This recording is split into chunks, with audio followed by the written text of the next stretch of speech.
नमस्कार। सांगरिया आदर्श senior secondary school Jodhpur के YouTube channel में आपका हार्दिक स्वागत है। प्रिय विद्यार्थियों, इसकी पूर्व की क्लास में हमने संधि के बारे में पढ़ा और संधि विषय में संधि की परिभाषा, संधि के प्रकार और उसमें उसकी पहचान क्या है, इसके बारे में हम लोगों ने पढ़ा।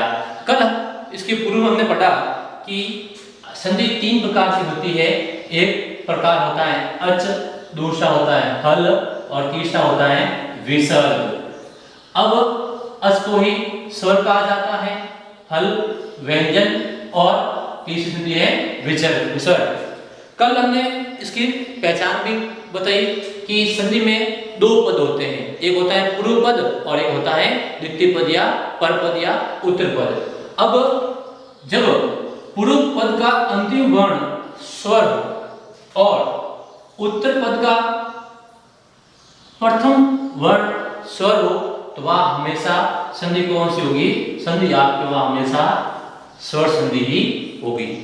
फिर इससे पूर्व हमने बताया कि हल या व्यंजन दो पद होते हैं, पूर्व पद में स्वर और पर पद में व्यंजन हो, या फिर पूर्व पद में व्यंजन और पर पद में स्वर आए, या फिर पूर्व पद में व्यंजन और पर पद में व्यंजन। इन सभी कंडीशन में संधि हमेशा व्यंजन संधि होगी। व्यंजन में ससुर हो सकती है, आपके अनुसार हो सकती है, प्रश्न हो सकती है और दूसरी भी हो सकती है, जिससे हो सकती है। और तीसरी थी आपके विसर्ग की पहचान। विसर्ग की पहचान में पूर्व पद के अंतिम वर्ण में आपका विसर्ग आएगा और विसर्ग के बाद में या तो स्वर आएगा या फिर व्यंजन आएगा। इन दोनों कंडीशन में संधि विसर्ग होगी। विसर्ग का भेद हो सकता है, विसर्ग में सत्व हो सकती है, विसर्ग में उत्व हो सकती है, रुत्व हो सकती है, या फिर उसमें लुप्त संधि हो सकती है। आज हम अध्ययन करेंगे अच या स्वर संधि का, जिसका प्रथम भेद है अच या स्वर संधि। क्या कहती है अच या स्वर संधि? ये कहती है कि दो स्वरों के मेल को स्वर संधि कहा जाता है। यानी दो स्वर होना चाहिए, पूर्व पद में भी अंतिम वर्ण स्वर होना चाहिए और पर पद का प्रथम वर्ण क्या होना चाहिए? स्वर होना चाहिए। स्वर होते कितने हैं? स्वर हमारे होते हैं 13 स्वर होते हैं। उन 13 में से अ, आ, ई, उ, री, ली, ए, आई, ओ, औ।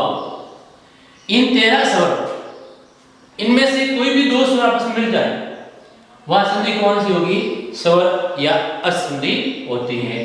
अब मान लो अ के बाद में अ आए, या फिर अ के बाद में ओ आए, या फिर ई के बाद में आपका अ आए, इन सभी कंडीशन में संधि कौन सी होगी? स्वर संधि होती है।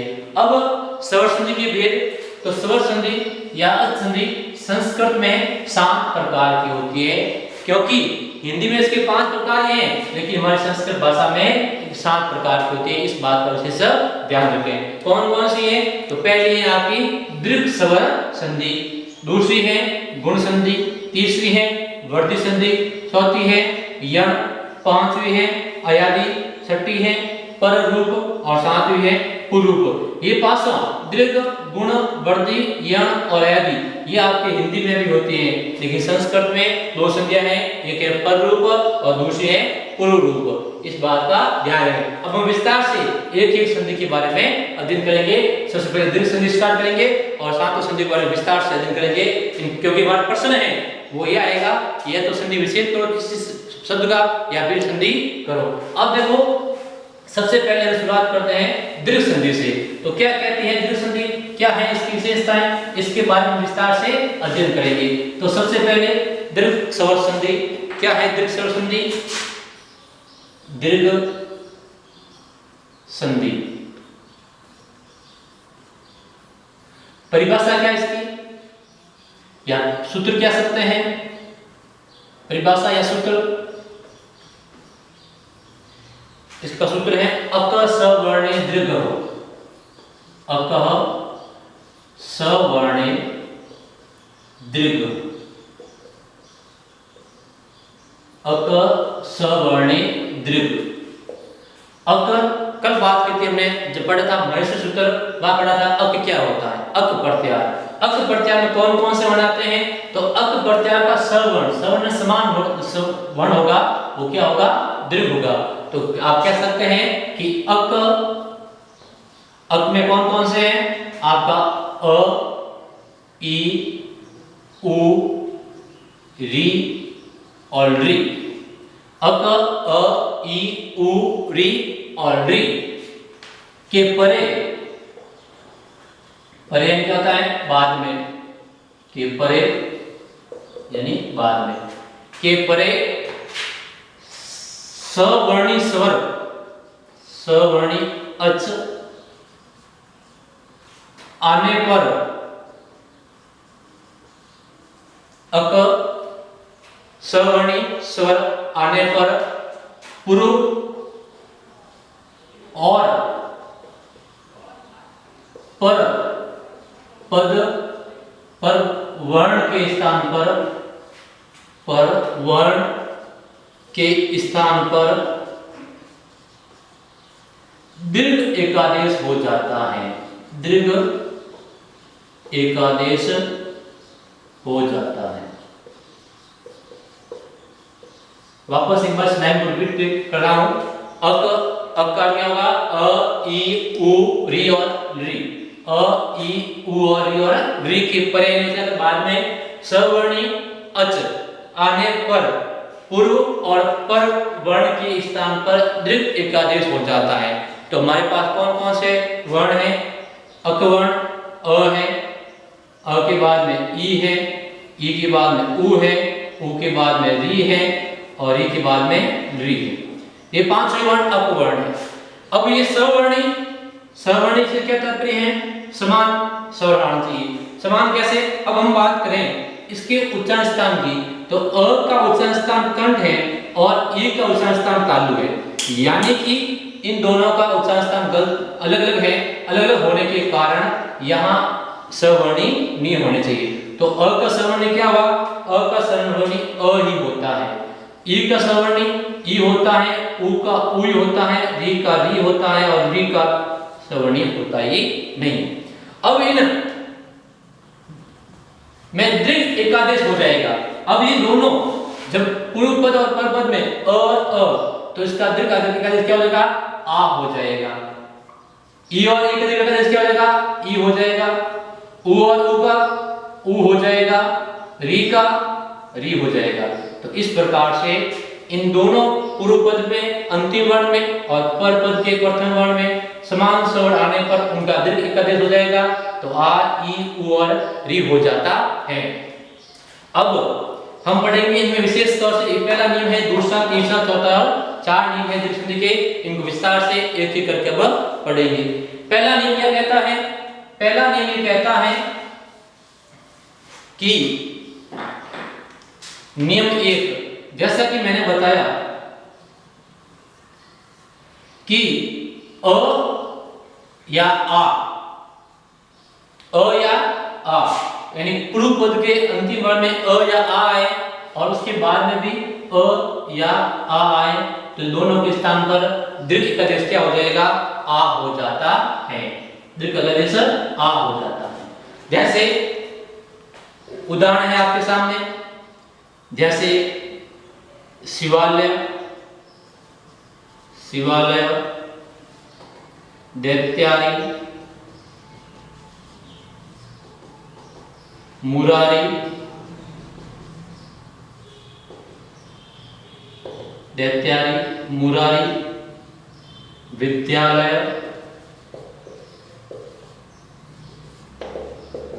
सावधान,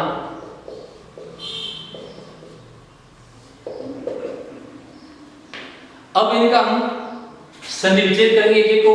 तो देखें कि एक नियम क्या कहता है कि आ होना चाहिए, तो जहां भी आ हो जाए हमें उस वहां से उस शब्द को, उस वर्ण को अलग करना है। अलग करने के साथ में ध्यान रखना है कि वहां पर दोनों शब्द सार्थक होने चाहिए। अब शिवालय कहाँ आ रहा, यहाँ आ रहा है, तो इसका हम संधि विच्छेद करेंगे तो क्या हो जाएगा, शिव प्लस आलय। पर पद में पूर्व पद का अंतिम वर्ण अ आएगा और उत्तर पद का यानी पर पद का प्रथम वर्ण आ आया और आ के साथ क्या हो गया, आ हो गया। अब दूसरा जैसे दैत्यादि, दैत्यादि में क्या होगा, यहाँ से आ से अलग करेंगे दैत्य, तो क्या हो जाएगा दैत्य, दैत्य के बाद क्या करेंगे अपन अरि करेंगे, अरि करेंगे, अरि करना, अरि करोगे क्या हो जाएगा गलत हो जाएगा। गलत क्यों हो जाएगा, क्योंकि संधि का ये नियम कहता है कि दोनों पद होने चाहिए, वो कैसे होना चाहिए सार्थक होना चाहिए, और सार्थक होने के क्या जरूरी है, हालांकि यहाँ आरी करेंगे तो आरी का अर्थ निकलता है काटने वाले सूर्य को बोलते हैं आरी, लेकिन ये इसके मौलिक अर्थ को नहीं देगा।